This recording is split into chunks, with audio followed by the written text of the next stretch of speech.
Welcome to the Startup Competitors Podcast, where we talk with early-stage entrepreneurs to understand what information they use to inform product roadmap, strategy, and market differentiation. Welcome to the podcast. Today we are meeting with Darye Henry, who's the founder of AfterSchool HQ. Co-founder? Founder, yes. All right, wow, yep, cool. Thanks for having me. Awesome, man. All right, tell us about AfterSchool. What do you guys do? So I'll give you some background on, in general, after-school activities. When you look at after-school and how it plays out right now, so we know that after-school in general is very effective for kids. There's lots of studies on it that prove that when kids participate more in after-school programs, they're actually more likely to go to college, less likely to be involved with, drugs, whatever, all that kind of stuff, right? So, and we look at it, the reason why it's effective in that kids are pretty much by themselves between the hours of 3 and 6. It's not because parents are negligent. It's just because they're actually working, right? But even with all the stats and all that we know and how it affects kids, including exposure to great programs that they wouldn't have during school, there's still a gap in how just the ability for kids to do it, the knowledge of it. And so what we're trying to do is figure out how we can get participation up in after-school programs, because even if you look at Indiana, according to AfterSchool Network or AfterSchool Alliance, they actually put Indiana at 12% participation.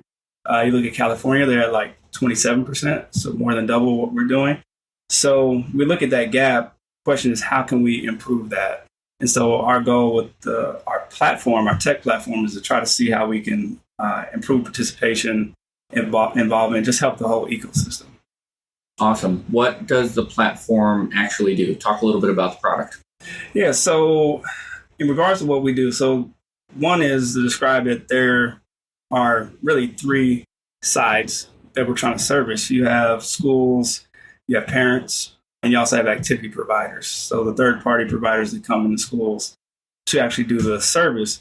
So what we're trying to do is effectively create a marketplace in a way where parents, who are the main concern, right? They're trying to, as a parent, and I'm sure you do the same thing, you're trying to look for the best programs for your kids to be involved in. And if you didn't have to go at 6 p.m. and it was available at 3 after school, you'd be even happier, right? That'd be awesome. Yeah. So our hope is it's really simple. What we do is we allow schools, activity providers to publish their activities on a school page, for instance. So if you go to like George Washington, you would go to their website. On AfterSchool, you go to their page on AfterSchool HQ, and you would actually see every activity they have available. And not just that, you can actually register your student and then also pay online as well. So we found that we've already seen improvements in registration with schools who have implemented it. So we've seen it pretty much almost double registration at one of our schools just because it's online. It's really that simple. And also, it's also improved providers collecting money at a time as well. And so we give parents the power to register when they can. It allows them to get their kids involved. Parents are busy. It's not because all parents are negligent. Like we've seen that no matter what school district or what school or, socioeconomic status, parents still care about their kids. But they're also really busy. And a lot of the parents have to work. So therefore, sometimes you just miss deadlines. The other side of it is that kids are not the best way to transmit information from the school back to the parent or from the parent to the school. And so what this does is allow the parents to go direct. An example, this just happened this year. It happens every year to me, so that's why I'm a big fan of AfterSchool HQ, is my daughter brought home speech, and I really wanted her to be in speech, and she brought home rugby and got her in rugby, did not get her in speech simply because I missed the deadline, even though we had it. And it's just because she didn't tell me, didn't know, and I would have gladly paid for it. Right. So in the simplest form, that's what we're doing, is just enabling registration to happen. And we want to promote the activities and allow the kids to really get more exposure to what's available. Paint a picture of current status of the company. Can be vanity metrics, revenue, number of schools, team members on the project, anything that can help somebody who's listening understand where you're at on the journey? Yeah, so current status, it's kind of interesting. The idea really started formulating about 5 years ago. Really didn't start pursuing it as an independent company until 2000, let's say summer of 2016, somewhere around that time. We've had like one school on the platform since 2013. Now we just recently launched with IPS. So we're in 62 schools, plus a few more that aren't IPS. So we've been in the middle of doing that rollout right now. As far as a team, I'm the founder. Then we have Stan Pathak, who's co-founder, and Val Crook, who's another co-founder. And then we got DTS, of course, which wonderful team. I think we're like 14 team members making this happen. So that's pretty much the size of the team and kind of where we're at. We're still very early. We're trying to get more users on the system, more schools, and really see how we can penetrate the market and get this to grow. All right, let's talk a little strategy. When you think of competitors for AfterSchool HQ, what comes to mind? Yeah, it's interesting. There's a natural competitor, the ones that offer like class software or just registration software. So there's a lot of those. They typically, sometimes are billing $200 to $600 a month for their services. So initially we thought that was the competitor, but we've also realized that there's another side where it's just form builders and ways to register. They're not as complicated. They're really easy for teachers to get on and use, right, or students or whatever it may be. And I think that's more of the market we're looking at. And I think the reason why those have a lot of success is because for a teacher to use it, they don't need approval, right? You don't have to go to the principal or the school board to say, hey, can I use this form to register my kids? And so for after school, we really would like to go that route to say, how can we make this easy to use for, a massive amount of like teachers, just people who can use it, but also be useful for schools as well. So I think those are the two sides. And then there's that unspoken of competitor, which is, status quo and spreadsheets and all that kind of stuff. Yeah, exactly. So Flyers is our number one competitor right now because those get passed around. That's what we're trying to solve.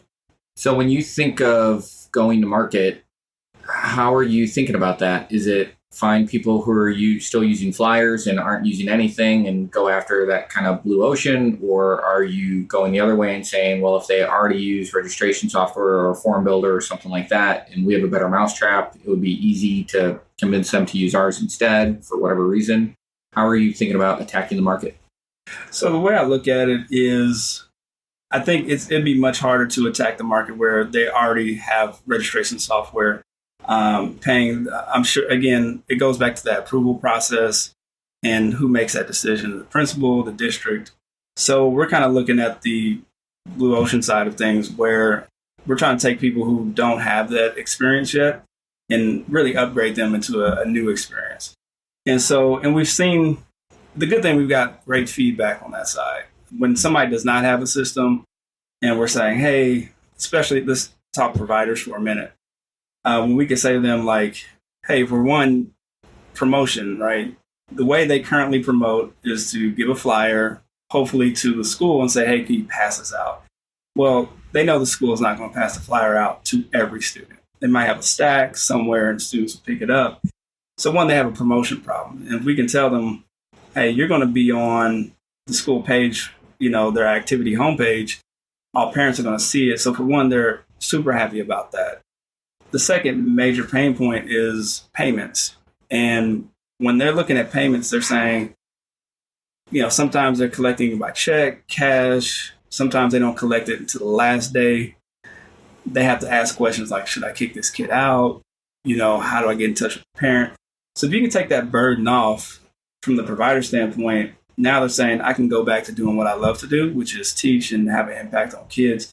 So when looking at that side of things, we've had really great feedback on that. So we're hoping to, push that direction. Today, small team still, right? Yeah. So when you think of selling into new schools, are you approaching the school directly and trying to do that sale from the top down? Are you going to providers and saying, well, you're working with us at IPS. How great would it be to work with us at all these other schools that you also pull students from, or do you go directly to teachers? How do you, parents? How do you think about getting adoption? Yeah, it's kind of interesting because right now we're still learning about how that's going to work. So it's kind of our main anchors, I would say, is the school. Our main customer in a way is the providers, if that makes sense. So the question for us is, we're very useful to providers in regards to what our platform does. But if we're not at the schools, we lose a little bit of inherent value of what we bring that's unique to our platform. So the question will be, why would a provider use us versus another platform that they can pay for? So that's where, for us, we want to create that network where we have a lot of schools on it. So that's why we're saying, hey, that's why we just don't charge. It's like the only time we get paid is when you charge for an activity. And the reason why we do that is because we want the adoption to be there. We want, and for this to work, this 3-sided marketplace is very difficult nut to crack, right? So if we can get schools on there, that's very attractive for providers who can come and say, that's my promotion vehicle, right? But the other side is, if we get more parents, it creates, the goal is to get more parents with accounts who also, for one, they put their kids in. The question is for them, oh, wow, I can actually put my kid in once and I don't have to register, fill in all this information over and over again for every provider. So getting their accounts in there. So if our core concept is, hey, let's go find some schools, get them on board, but let's also work with providers to make it very useful for them to use. And then in the meantime, get parents used to using our system so that it becomes like, hey, this school doesn't have this, but I use it at my previous school. I'd love to bring it with us, that type of thing. Let's play the long game a little bit. What do you think are some of the trends, could be technology, could be social, whatever, that are going to affect this market over the next 5 to 10 years? Things that could be coming that you see are potential threats, or even like, no, we're going to ride this wave and it's going to be awesome? Good question. So I think the interesting thing is, one, with schools. So let's talk about, and it's kind of just, it's been happening for a long time, right? It's the continuous budget cuts. It's also the increased, testing standards that are required. And so I think what we find is principals at schools are even more focused on the daytime and what they can do. We also have charter schools. It's really changing how school works, right? So there's a couple of interesting things I think that'll happen with that. One is, with the budgets being cut, with there being a lack of sometimes extracurricular activities also being cut. The question is, if we provide this platform, can we actually say, you know what, we have programs that are really successful at these 3 other schools. Why not bring this to your school, right? Because we know parents have rated it high, all that kind of stuff. And so it also becomes a way for you to differentiate your school. I know when shopping for schools for my daughter for high school, that was one of the things we looked at was, what do you provide during school? But then if you don't have it during school, like you don't have this choir or whatever it may be. Speech, for example. Exactly. So what can you do? What do you have after school? And so I think not only does that work at, traditional schools, but also charters, right? And charters, especially when they start off, they just don't have all the resources to get all these programs. Right. And so what we're hoping to bring is like, hey, we can go to your school. Again, we know there are people in the community who would love to teach programs, whatever it may be, right? And some who are already doing it, but others, it's interesting, like how many people, like for instance, there's at one of our schools, a guitar teacher, right? He's approved to teach after school there. But the question would be like, how many other schools would love to have a guitar teacher? How many other kids would love to have that kind of exposure? How are you going to come across that, right? Without taking the time. As a principal, you're so focused on the school day. Like, when are you going to go search for new providers? Right. So I think as a trend and where things are going, and I think what our platform, hopefully what it should allow, is less reliance on the budgets of the schools and allow it to just create that marketplace really where now it's so much less friction where you can actually go find, like, I'm looking for this guitar teacher and we can have it. And using that as a means to differentiate your school where you can actually provide even more services for parents and students. So I'll tell you how I got to this question, because I was thinking of asking you your thoughts on the trend or potential trend. I don't even know if it is a trend, but basically remote learning or home-based learning for kids, right? There's a lot of online schools for even elementary now, right? Yep. Whether they're targeting homeschool parents or even Patrick in school has, I think, 1 or 2 remote learning days a month where they're supposed to do iPad time at home and stuff like that. So that I was going to ask you about that, but then that didn't seem as interesting to me. But where that took me when I was thinking about it was part of what you're doing in providing a platform for guitar teachers and martial arts instructors and speech teachers and all the people who can provide after school programs is creating an option for kids and parents and schools. Do you ever see virtual offerings being an option in that, where you might also be connecting remote providers who maybe can learn Japanese or something like that, where maybe it's less about trying to find kids who are no longer in school, but in fact trying to connect providers who might not even have access because it takes a critical mass of students to even make it worthwhile to do the class. Yeah, that's an interesting question. I actually hadn't thought. I mean, we've had like some inquiries based on that a little bit, but I actually hadn't thought of that previously before. But I was talking to another organization in town, and they do something similar. And it's interesting because once you create a means to connect, these different parties, then it becomes a lot more open. It's amazing, like the type of learning opportunities we can bring. So. And I think somebody had mentioned the homeschool crowd also I think we did homeschool for our daughter until 2nd grade, our oldest. She's now a freshman. But that was one of the things we were always looking for was, they have parent groups, right? And they may have somebody that comes in that teaches science or whatever it may be. So, and yeah, that would be another opportunity as well to see how you can actually pair great teachers in a way. And again, it's amazing how. So a really good example is so my mom, right? She's a retiree from Lilly, so she was a chemist, right? And so the funny thing is she retired early, and the main thing she went to go do was she started an AfterSchool program, and she was using her knowledge, all her experience to help kids, from 5th grade on to just learn about science and STEM education, right? It's interesting, like how many of those people that exist, right, that have this experience, would love to teach kids and just need that access. And it's interesting, she did have problems initially, like, how do I get into a school? How do you make this happen? But yeah, if you open up the schools, homeschool networks, I think it'd be amazing. Fast forward in your mind, 8 years from now, picture the product 8 years from now. It's a long time, okay. So I'll give you a second. All right. 8 years, a parent logs into AfterSchool HQ. What do they see? Like, what is significantly different from the vision for 12 months from now, 24 months from now, right? Like the vision of MVP, roll it out, get customers, make sure you've got the right features. When you think of the stuff that like is really exciting to you, that like is the someday, right? Mm-hmm. Artificial intelligence, blockchain, virtual reality, AfterSchool HQ.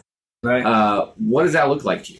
So I hadn't thought about blockchain. No, you don't have to ignore my ramblings. It's just poking at like what do you see are like the things that you would love to do, but you're in MVP mode and you just can't do them, right? I think the main thing I would really love for parents. So you're taking your child, right? And you're saying I want to put them in a program, and that could be introductory, to sports. Could be basketball for the first time. Could be guitar. Interesting thing would be, how do you continually grow your child once they've been through that program? And it's not just, if you look at a vision of it, it's not just your child this year, right? You're looking at kindergarten. Oh, wow, I can put them in Taekwondo or something like that. But as they grow up and as you watch them all the way till senior year, I just imagine it'd be great to see their progress along that road. And not just see that, but also start to understand like the branches and the way that it can go. If something's not offered immediately after school, there may be other programs where we can say where your child can actually get even more ingrained in what they're good at. The amazing thing for us is to see a kid go through that growth and actually see the impact on them actually following or finding their calling, right? Because we're trying to discover, you're trying to understand what you're trying to do. As a parent, you're like, I don't know what my kid's going to do, right? You're just trying to help them out. So I think for me, that's the major goal. So how we do that, I would love to say, hey, we've seen your kid has been involved in this. Did you know about this program that he can also, or he or she can also enroll in? And so I think that's kind of our main focus. When I look at it from an overall perspective, like big vision, I see it as not just an impact on the parent or only the school or even the providers. I see it as an impact on the community as a whole. So I know I'm not talking features necessarily, but I think the goal for us is to really transform the time between 3 and 6 p.m. And what effect could that have on a community? Can that change, if we implement this in certain zip codes, can that change crime rates? Can that change, college enrollment and things of that nature?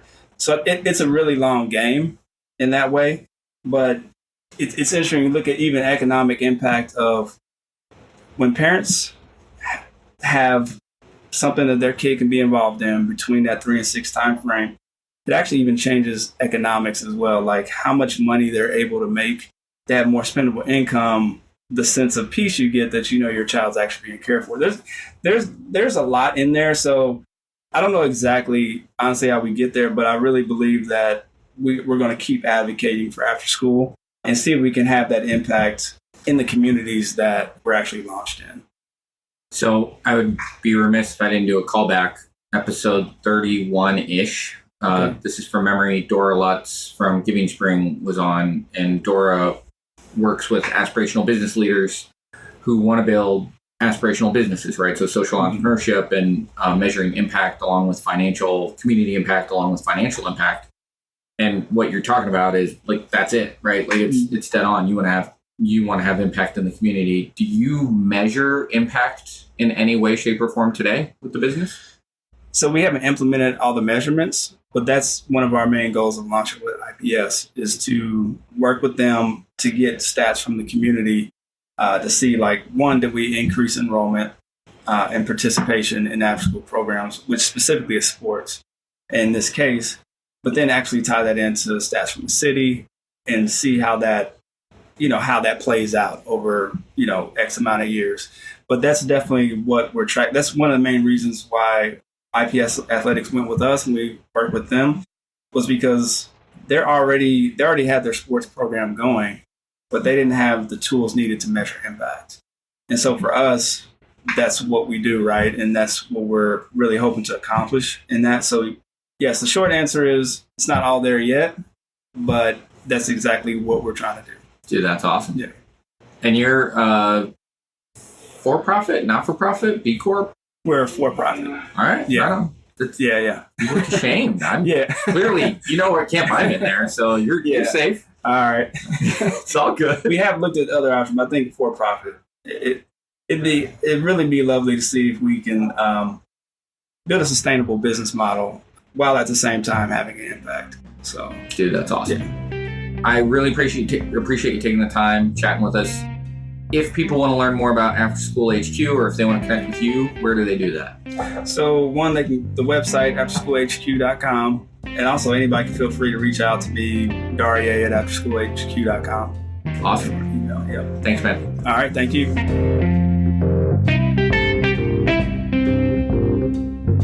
If you're thinking of launching a SaaS product, Startup Competitors can provide data on your closest competitors, survey potential users, or provide other product validation services. Learn more at startupcompetitors.com.